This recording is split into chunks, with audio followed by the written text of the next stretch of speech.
عقد مجلس مجموعة الجماعات الترابية لعيون الساقية الحمراء اليوم دورته العادية لشهر أكتوبر، والتي تضمنت عدة نقاط أهمها دراسة وضعية تدبير الموارد المائية على مستوى جهة العيون الساقية الحمراء، والتي تميزت بعروض قدمتها المصالح اللاممركزة ممثلة في مدير الجهوي للتجهيز والماء، كذلك مدير وكالة الحوض المائي، وكذلك المدير الجهوي للفلاحة ووكالة المياه والغابات، والمدير الجهوي للمكتب الوطني للماء الصالح للشرب بالأقاليم الجنوبية.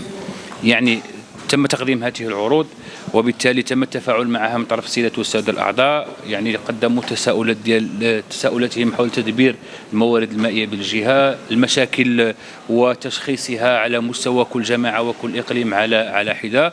كذلك كان هنالك نقاش رصين ومهم تم من خلاله يعني رفع توصيات على مستوى الجهوي وكذلك على مستوى المصالح القطاعية المركزية. سنعمل من خلال اللجان الدائمة للمجلس على تتبع هذه التوصيات من أجل تدارسها في الدورات إن شاء الله الرحمن الرحيم المقبلة.